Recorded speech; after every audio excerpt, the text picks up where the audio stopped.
Are the executive director of the Arab American Institute. Is that correct? Correct, sir.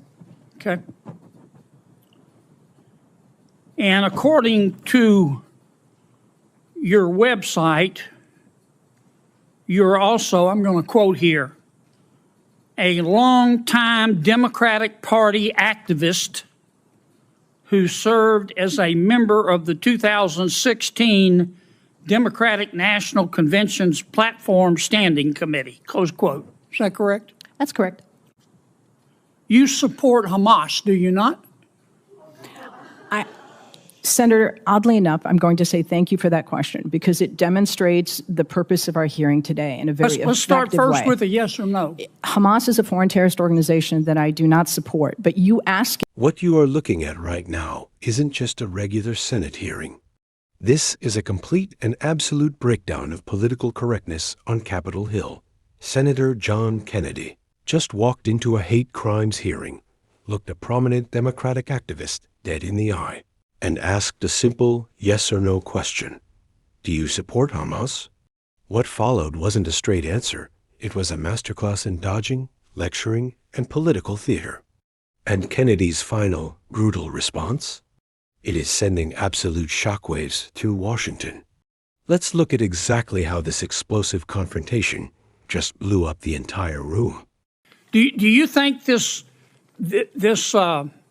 condoned behavior at these universities, this condoned belief at these universities, and let me state it again, they believe in diversity, equity, inclusion, and the right to harass Jews. It's what they believe. What you do is what you believe. Everything else is just cottage cheese.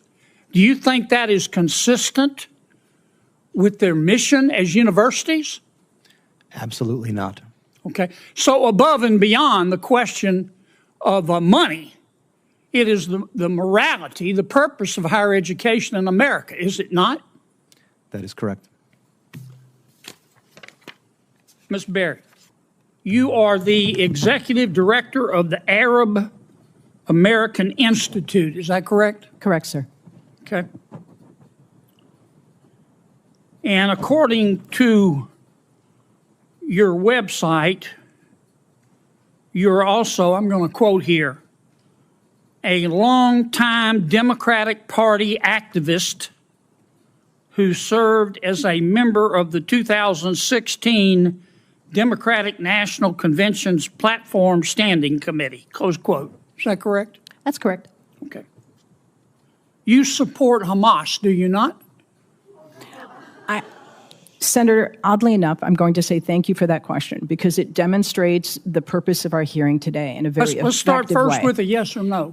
Hamas is a foreign terrorist organization that I do not support, but you asking the executive director of the Arab American Institute that question very much puts the focus on the issue of hate in our country. Well, I got your answer, and I appreciate it. What is the you support Hezbollah too, don't you? Again, I find this line of questioning extraordinarily disappointing, Is that a Senator. no? That Or you have Arab American constituents that you represent in your great state. Yes, ma'am, I understand that, but my time's limited, and I apologize, but is that a yes or a no? A yes or no question to do I support Hezbollah? The answer is I don't support violence, whether it's Hezbollah, Hamas, or any other entity that invokes it. You can't So bring no, yourself sir. to say no, can you? No, I can say no. I can say yes. But What you I can haven't. say is You just your can't line make of yourself questioning. do it. Do you Senator, support or oppose Iran and their hatred of Jews?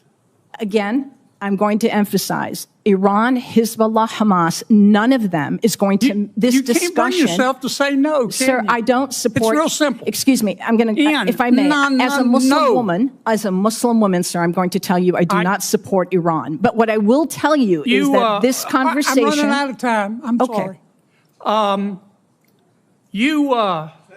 You called our decision to cut funding. You called our decision to cut fund. Well, first, what's the United Nations Relief and Works Agency? It's UNRWA, which is the institution that exists to provide services and aid to the nearly 6 million Palestinian refugees. And you called our decision to cut funding for them quote, an incredible moral failure, close quote. That is absolutely correct. But again, I would suggest that conversation is about foreign policy. We did that because 9 UNRWA staff members were fired for actually helping Hamas on October 7th. Isn't that the case? I don't believe that that's correct in terms Let of... me ask you one more time. You support Hamas, don't you? You support UNRWA and Hamas, don't you? Sir, Please. I think it's exceptionally disappointing that you're looking at an Arab American witness before you and saying you support Hamas. You know what's disappointing to me? I do not support Hamas. Bring yourself I do to not say support Hamas. You don't or support UNRWA. You don't support Hamas. You don't. I was very clear in my support for UNRWA. Hezbollah, and you don't support Iran. You should hide your head in a bag. Wow. Let's just take a breath for a second and break down what we all just witnessed. Because what Senator Kennedy did here goes way deeper than just a viral, snappy soundbite. Look at the mechanics of how this unfolded. He wasn't asking for a 10-minute lecture on foreign policy or identity. He was testing a basic moral baseline. And his line, "What you do is what you believe. Everything else is just cottage cheese," honestly perfectly captures the frustration that millions of everyday Americans feel right now. People are totally mapping out of politicians and activists who use massive, complicated blocks of vocabulary to avoid answering simple questions about right and wrong. When you can't look at a microphone and instantly say, "No, I don't support a known terrorist organization," without adding a "but" or a lecture attached to it, you lose the room. And clearly, she lost Senator Kennedy. But here is the part of this clip that I think almost everyone is completely missing, and it's the most important part: the UNRWA funding. When Kennedy brings up the United Nations Relief and Works Agency, he hits the absolute core of the issue. The U.S. cut that funding because intelligence showed agency staff members were directly involved in the tragic events of October 7th. Yet, when confronted with that reality, the witness simply said, "I don't believe that's correct." That right there is the definition of ideological blindness. It shows a complete refusal to acknowledge hard facts when they conflict with a political narrative. Kennedy didn't just push her into a corner out of anger. He exposed a massive, deep-seated double standard in how these high-level hearings are conducted.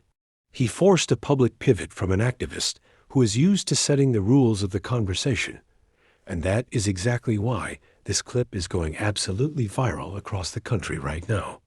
But look, I want to turn this over to you guys, because our community is where the real truth gets hashed out. Was Senator Kennedy's lying telling her to hide her head in a bag?